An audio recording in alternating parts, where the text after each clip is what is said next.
is going to be related to the amount of steel produced. The total harm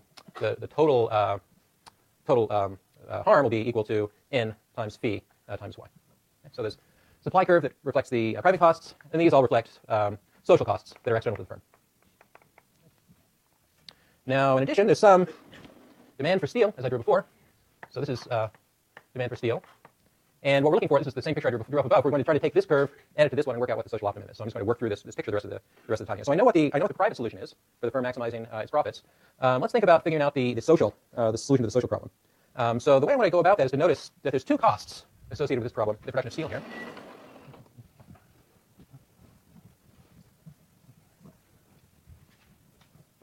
So the total social cost, or the total marginal social cost per unit of steel, is equal to C, which is the private part. So we pay C for every unit of S you purchase, plus the quantity and fee associated with the use of this input S. Okay. And you know something, I stated this incorrectly, the cost up here incorrectly, I'm sorry. It shouldn't be. I want this to be proportional to S, in fact. Sorry. So it should be phi S when S units of input are used. Okay, so this is the private cost associated with the use of S to produce steel. This is the pollution harm. And so the total social cost is just the sum of those two things. Okay, now looking at the, let's look back for a moment at the solution to the private problem. So that expression for YP we have up there. That tells the firm, you can think of the prices here, the price C and the price Y, as sort of signals being sent to the firm to tell it, by society, if you will, to tell it how much to produce. So when the price of steel is high, P is large, the firm produces more steel. When the cost of that production of the input C is high, the firm produces less steel. Okay, so the social solution here, since the total marginal social cost is this, instead of just C, we can get very directly just by replacing the cost the private cost the firm faces with the total social cost. So, so what we should have here is a total solution to this thing, which instead of being YP, we'll have Y star. That'll be equal to 2 times P. But instead of dividing just by C, we'll divide by C plus this additional marginal social cost, N times phi. Okay, so a health cost or something like that, so phi for each of N people in society. Is that arrangement clear? So all I've done is replaced the private cost with the total social cost. Yes, Eller?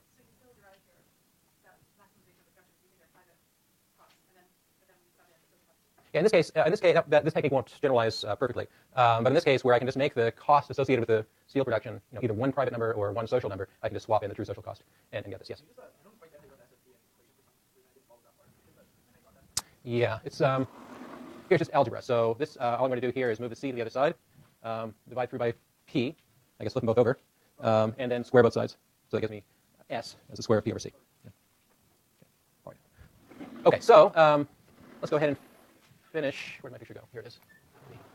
Okay. So we got a solution here, which is pretty easy to compute. What did I just do with it? Where did my star go? Is it under here now?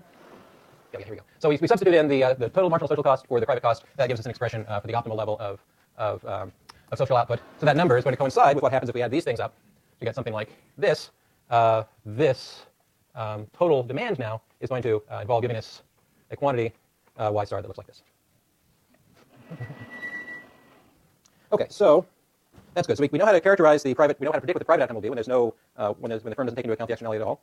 We know in this case at least how to compute the optimal amount of steel output and of course pollution as well, given what we know about the social costs. Yes. I think this is a stupid question, but why are we doing separate demand curve? Because I thought we were solving separate supply curve. So it's because in the figure I'm doing with the demand curve here because there's demand for steel here, but there's also this negative demand for pollution is what's driving the difference in this and this.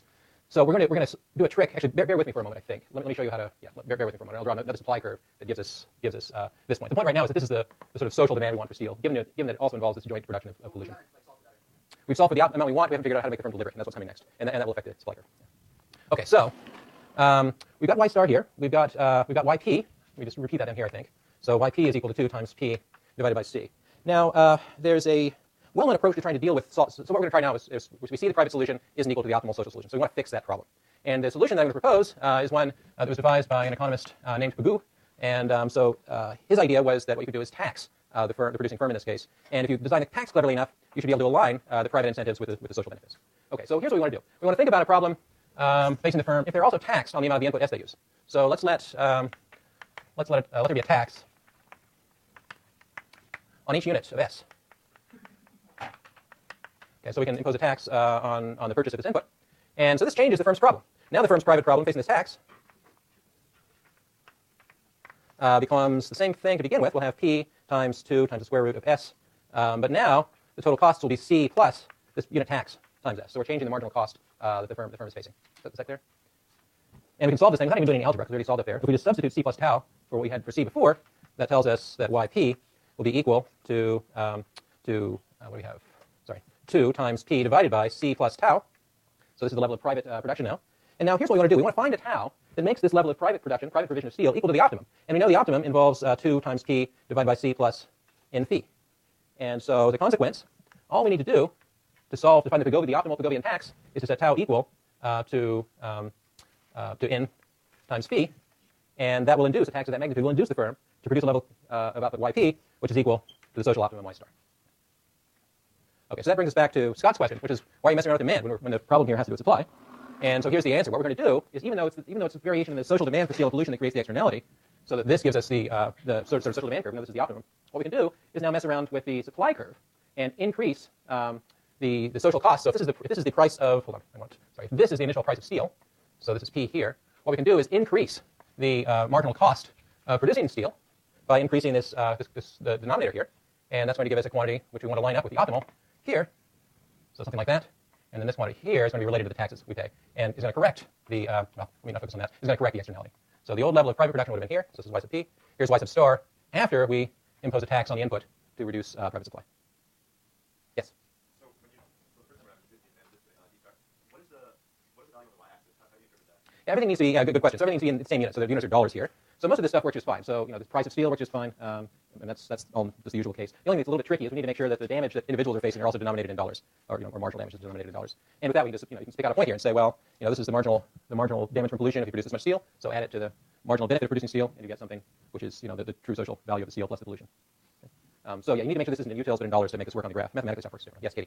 Shouldn't the intersection of the new y and the new steel be at the y star instead of intersection between the new y and the So you're right. So I didn't change P here, and that's a concept. I didn't change P here otherwise. Your point is, well, geez, since you got this D steel here and you pulled this back, the new price should be up here somehow. The point here is that we haven't taken into account in our equation the effect on demand of the new higher supply curve for price, which is completely right. And I think I'm just going to leave that alone for right now. But you're right in general. What I'm really doing here is assuming a perfectly inelastic demand for steel. That would make this work. You're right. If I solved the demand side too and took into account the effect of reduced steel supply and prices, that would result in a change in this P that would correspond to this increase from here to here. Okay, but it would make the problem considerably more complicated mathematically, so I'm not going to do it now. Okay, so that's Pigou. Pigou's solution is to impose an optimal Pigovian tax, so as to make the optimal social outcome match up with the private incentives that firms or individuals face. So you impose taxes or provide subsidies in order to correct for externalities associated with production or consumption. That's the general Pigovian philosophy. Okay, I want to give another example here quickly. This one is just a graphical one. So we've done steel and smoke. That's a case where the production of a firm involves production of pollution as a direct externality because that pollution affects people's utility. The example I want to consider next is an example of mass transportation, mass transit. And so I want to think, to be concrete about here, I'll think about buses. So let's think about mass transit and social demand for buses. Okay, so I'm just going to use pictures here. So let's think about this as the total supply of miles traveled. So we're going to regard buses here as a vehicle for transportation. So this is output. There's a price here, which you can think about as being related to the fare that a passenger on a bus pays. There's a supply curve for buses. So there's some kind of, let's call this S sub bus. There's also a private demand for buses. So maybe that looks like this. So this is demand for buses. Now, this is so far just totally standard. So this demand curve is made up by people like me who take the bus so we can get to work or school or whatever. And there's an equilibrium fare, which is, we'll call it P sub P. This is the private fare that we get if we just allowed private operation of bus service. And we get some total quantity, we'll call it Y sub P, which would tell us something about miles traveled by passengers and buses. So that's all totally standard. There's no externality. We haven't talked about externality yet. Now, the externality I'm going to be interested in this case, there could be more than one, but the one I'm going to be concerned with here is a congestion externality. And the idea is that there's more than one way to travel. This is probably talked about before. People can also take cars. And so there's some set of people who take the bus. There's another set of people who, given these fares at least, decide to drive a car. But the more people who drive a bus, the better for the people in the cars, because there's a reduction in the amount of automobile traffic, and hence they can drive more quickly. So there's a positive, not a negative this time. The last example is a negative externality having to do with pollution. Here's a positive externality having to do with the operation of the buses, and it has to do with a reduction in congestion. And so, again, I don't have strong views on what the shape of this should look like, but it's a social benefit. The marginal social benefit associated with having more buses is going to be something that maybe starts off small and gets larger. So let's call this the demand for buses as a result of, but from people who drive cars. So this is not demand for cars. This is demand for buses by people who do drive cars. Is that clear? So if you drive a car, if you ride the bus, you demand buses. But if you drive a car, you also like to do more buses because it means there will be fewer vehicles on the road to get in your way. Okay, now graphically here, I guess the solution is straightforward. Anyone help me out with that? how should we figure out the social demand for buses? You have an annoying smile. You have an annoying smile. Can you tell me?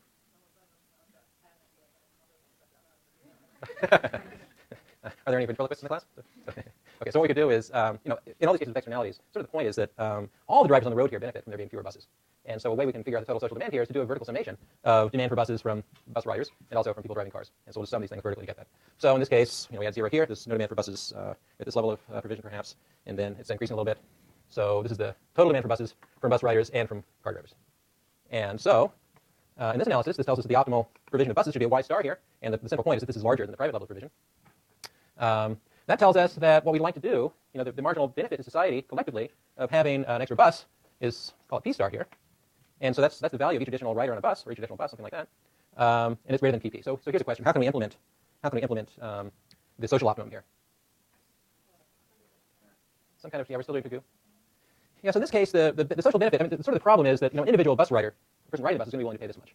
And somehow we want to get the people driving cars to pay an increment here to get the total level of social provision. So this calls, for the last case, called for a tax on use of the input S. This is a case that seems to call for a subsidy. So in this case, we can subsidize the fare, so that for each rider the bus gets, you give a subsidy of this size, and that gives them a return P prime for each additional rider, and makes the optimal level of bus provision a number like this, which is greater than the private. Okay, now I'm going to take a moment to do a little bit of analysis of the tax consequences here. There's a little dose of public finance here. So what's the total cost of providing this subsidy?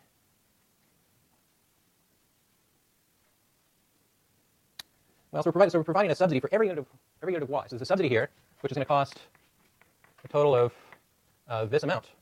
This rectangle is the total cost of the subsidy. It's the size of the subsidy times the total ridership. So this rectangle is the total size of the subsidy. What's the total benefit associated with the subsidy? So I should make it clear. This includes this part here as well. That's the size of the subsidy. Anyone know what the benefit is? Let me draw this a little more clearly. Usually if we have a demand curve, especially if it's a Hicksian demand curve, or I should say if we have a Hicksian demand curve and a supply curve, and the price like this, you've seen this calculation before. There's a piece associated with demand, and this is the consumer surplus. There's a piece down here associated with supply. This is producer surplus. Here what we've done is we changed the area under the demand curve from this area, this triangle, or sort of triangle, that looks like that, so that used to be the area, to this triangle, which is, down to here. So there's an increase in social surplus that has to do with this change. Let's call this area A. Let's call this area B. Let's call this little piece here area D. So the total benefits here include, we still have D. So the increase in benefits have to do with this area A. But then the subsidy here is just a wash, which is a transfer from taxpayers to the bus companies. That's not a problem, except for this little triangle D. This is a so-called deadweight loss. It's a piece which isn't, it's a cost to the taxpayer which isn't above the demand curve here. So this is a social cost associated with the subsidy. So these deadweight costs are the general reason why economists tend not to be fans of taxes. But this is a case where the tax is being used to offset a different social problem having to do with the inefficiency of operating at YP versus Y star. So anyway, so that's a little calculation.